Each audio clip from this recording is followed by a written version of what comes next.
is spicy than more any Asian country. Thai food combines centuries-old Eastern traditions with more recent Western influences. Yet this cuisine is truly recognised around the world as being quintessentially Thai.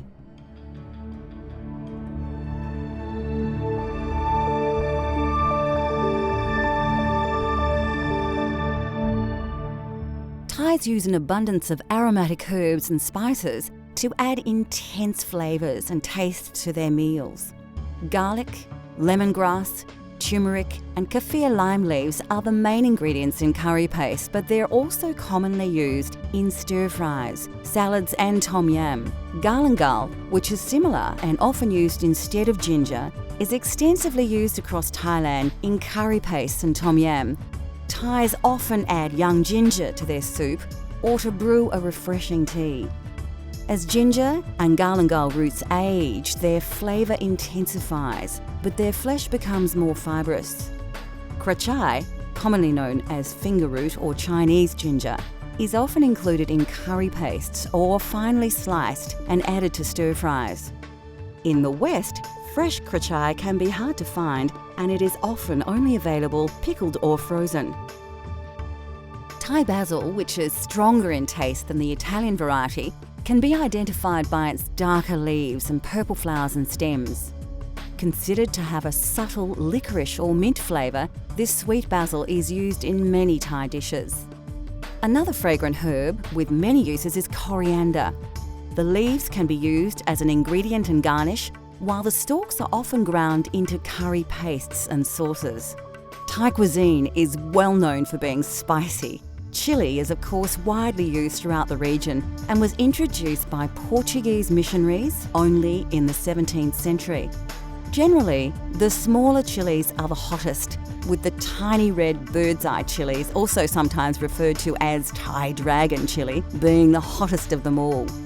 Long red, green and yellow chilies are generally sliced and added to stir-fries, salads and curry paste, with the green variety tending to be milder than the red. To create authentic tasting Thai curries, first you need to create a fresh curry paste to use as your flavour base in your curry dishes. We're going to show you the secret of an authentic red curry paste. If we make curry paste in Thailand, it's really easy. More the country people is make their own curry paste every day. But in the Bangkok people, sometimes they buy it from the market. It's already made.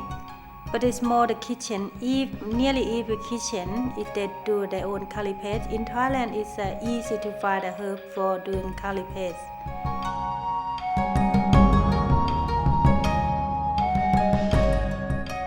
You'll need a mortar and pestle for this recipe. If you don't have one, a small blender will do the job. You'll also need a variety of spices and vegetables that you may only be able to get from your local Asian grocer or market. When you select your ingredients, fresh produce may not always be available, but many ingredients also come in 3 varieties: frozen, pickled or dried. And remember, if you're using dried chilies, you will need to soak them in water for a few minutes to soften them.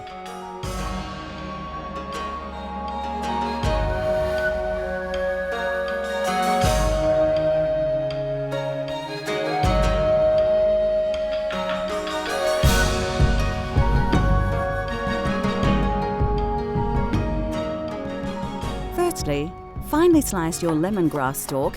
Take care to cut it as small as possible so it grinds well in the mortar and pestle.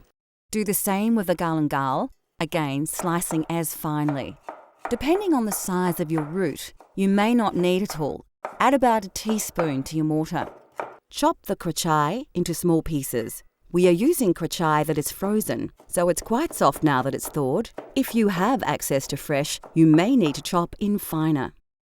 Carefully slice the zest off the kaffir lime, then dice it finely. You don't need to use the whole lime peel, about 2/3 is fine. If you don't have a kaffir lime, you can use finely diced kaffir lime leaves. Add your chilies to the mortar and then use your pestle to grind and pound the ingredients into a coarse paste. This will take some time, and if you are sensitive to chilies, your eyes may water a little. Keep working the paste until you have a similar consistency to this, a slightly coarse but even paste with no chunks. Put your mortar aside and grab your shallot. Remove the dry skin by peeling off the outer layer. Again, finely dice the shallot to add to the mix. Next, add the peppercorns and peel and dice the garlic. Once you've added the garlic to the mortar, it's time to work the contents into the paste. It's important to ensure that you have an even textured paste. If you are finding the mortar and pestle hard going, you can use a small blender to save time and your arm. Once you have a smooth paste, add the shrimp paste. Work it into the mix with the pestle. You can use a spoon to keep the paste off the sides of the mortar. Once it's well mixed, you have an authentic Thai red curry paste. Transfer your paste into a dish so you can use it later. We'll use ours to make a red curry later in the show. Freshly made curry paste will keep in the fridge for about a week.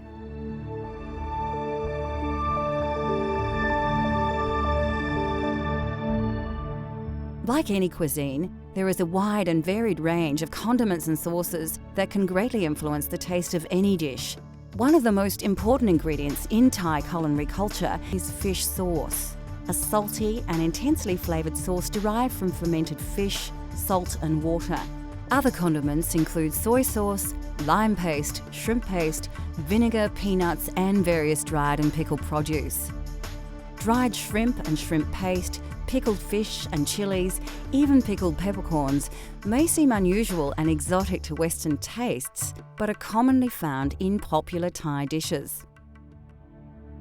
Still to come on Cultural Flavours Thailand, we spice things up with a tasty red curry, explore the mouth-watering array of Thai fruit and vegetables, and we get cooking with noodles.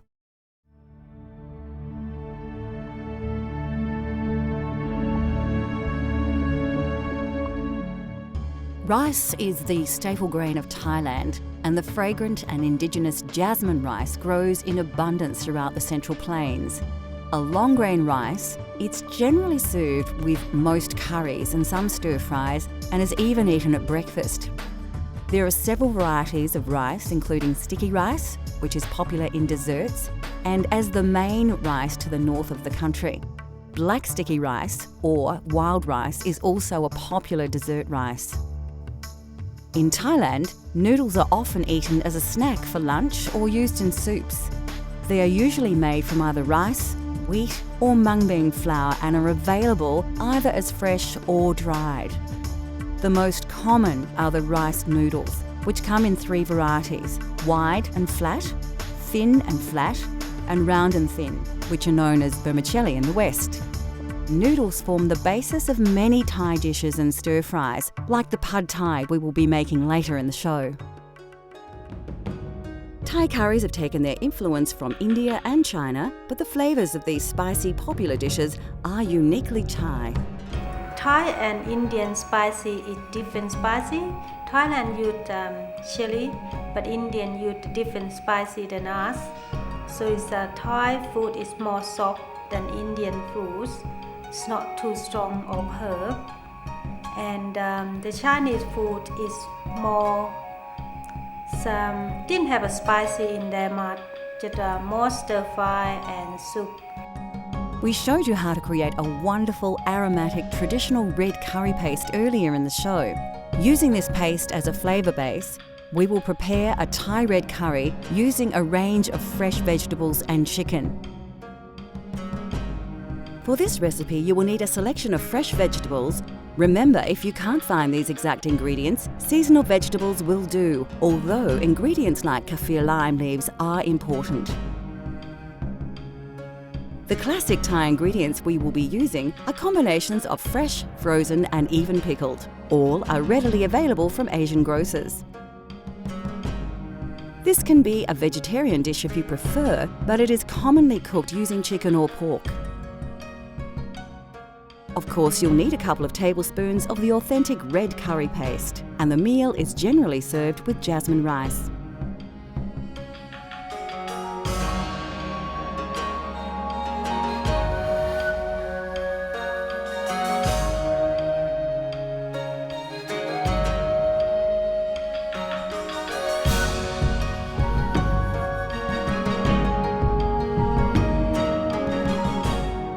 Firstly, you'll need to prepare all your ingredients.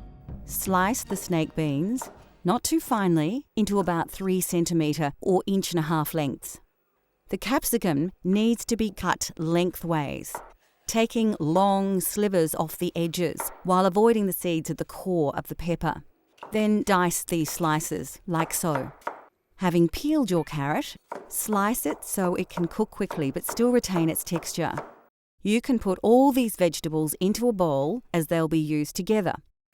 Strip the string from the snow peas and slice them once or twice.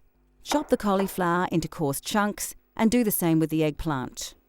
You will need to chop the kaffir lime leaves very finely as their flavour is very intense, so it's best to fold them together tightly and very carefully slice off tiny slivers. Add the bamboo shoots and karacha to your mix. Then you will need to get your rice cooking so it will be ready to serve with your red curry. As the rice is heating up, dice the chicken ready to cook. Heat your wok and add about 2 tablespoons of soybean oil. When the oil is hot, add your curry paste, releasing the flavours in the oil. Quickly before it burns, add a portion of your coconut milk. Keep it moving in the wok. When you have worked the curry paste and coconut milk together, add the chicken and combine it with the paste. Once fully coated, you can add more coconut milk and stir the mix together. It's a good idea to add your coconut milk in stages. Although it does reduce, the milk is the best way to control the consistency of your curry, adding more if you feel the dish is too dry. You can now add the lid to the wok and cook on a low heat until the chicken is cooked through.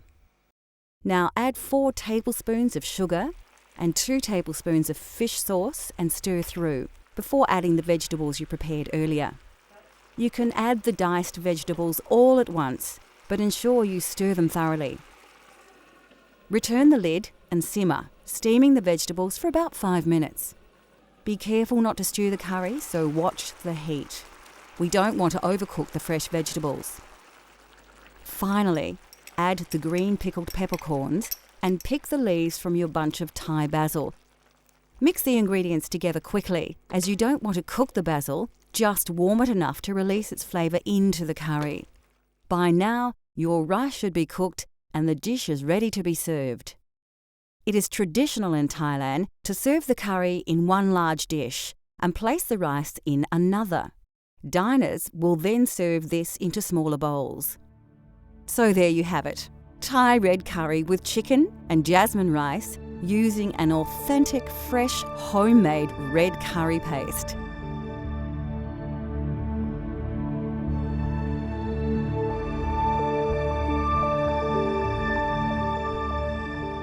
Situated within the tropics, this fertile country produces an abundance of aromatic herbs and spices, as well as many varieties of delicious fruit and vegetables.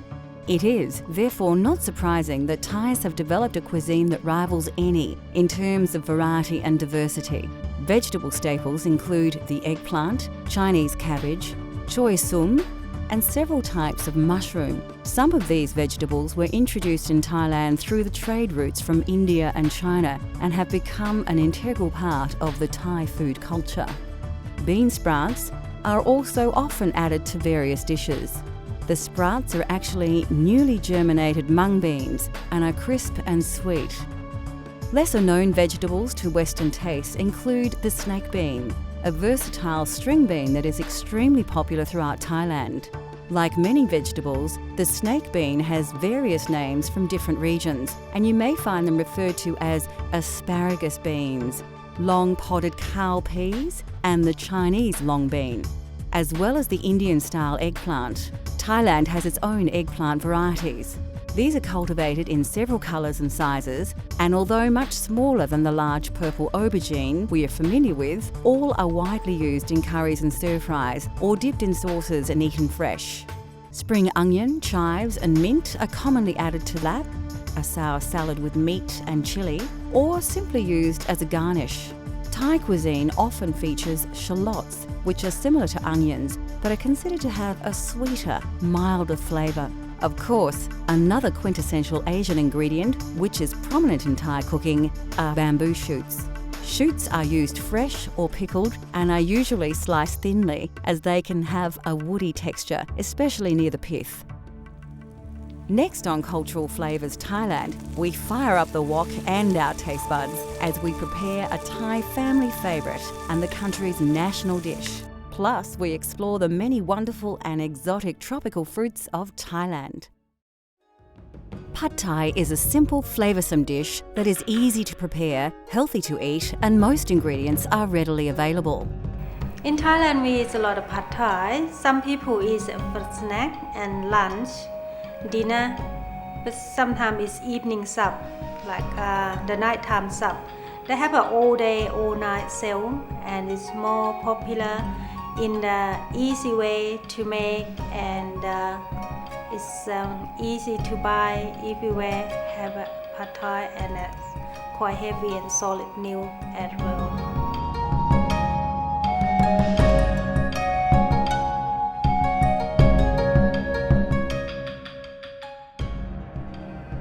This dish features dried flat rice noodles, which are one of the favourite noodles eaten by the Thai people. Pad Thai is considered a simple but flavoursome dish to prepare, and it has only a few key ingredients. We are using fresh prawns in our Pad Thai, but it is common to use chicken or both. To make the chilli flavour base, you'll need a mortar and pestle, a mature shallot, 2 cloves of garlic, and 5 dried red chillies. You can soak the chillies in water a couple of minutes before you use them.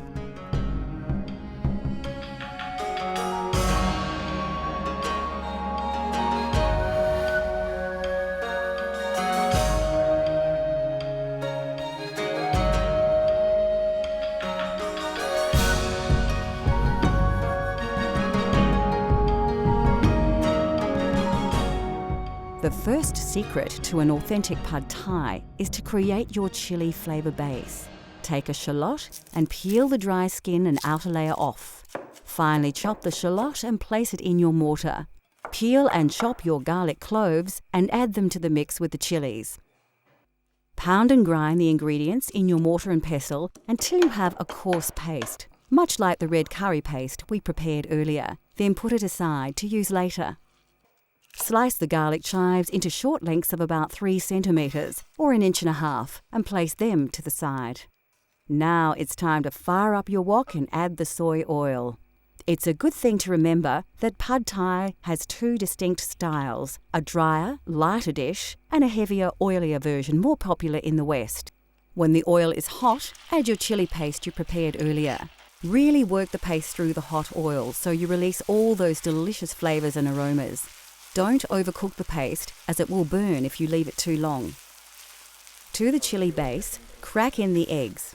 It's important you don't let the eggs cook whole, so if you feel they are starting to set, give them a stir through before you add more. Blend the eggs through the chilli paste and oil until they start to cook through.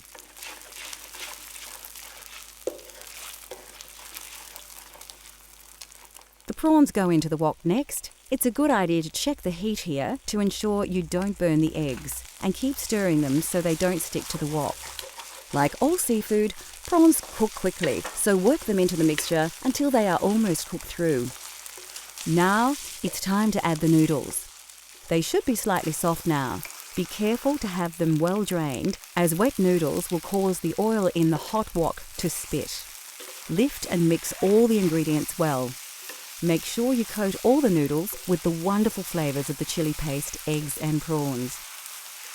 Once the noodles are well coated, add the sugar, fish sauce and the vinegar and work the ingredients through. It won't take long for the sugar to dissolve and for the next burst of distinct Pad Thai aromas to engulf you. When the noodles are cooked, it is an excellent time to taste your dish. You may feel you need more sugar or fish sauce to your taste. Pad Thai is served slightly sweeter in Western countries. When you are happy with the flavours, add the bean sprouts and sliced shallots, working them through the noodles. It's important not to let the dish cook too long here.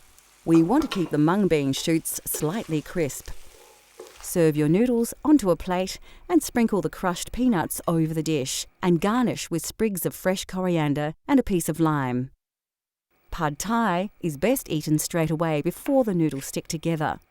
The lime can be squeezed over the dish just before eating for a delicious and refreshing, authentic Pad Thai experience.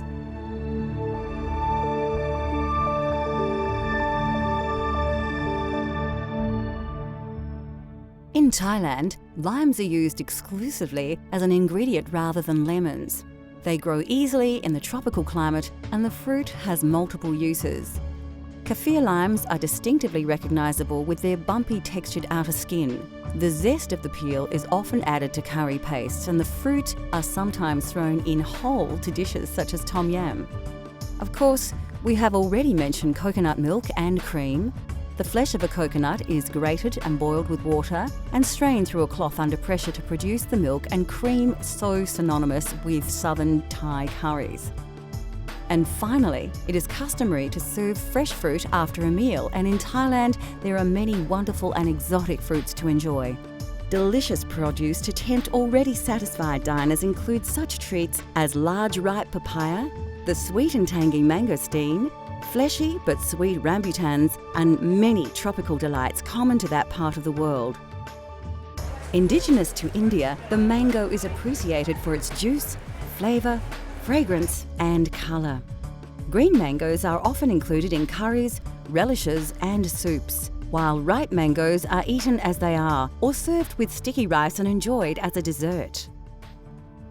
Throughout its rich history, Thailand has taken many influences from other regions of the world, yet Thais have successfully adopted these ingredients and flavours as their own. Now that we have revealed the simple yet spectacular delights of Thai cuisine, considered by many to be exotic and mysterious, we hope that we have inspired you to explore these flavours for yourself at home, in restaurants or even abroad. Let cultural flavours take you on a gastronomic journey so you can experience the tastes of the globe at home.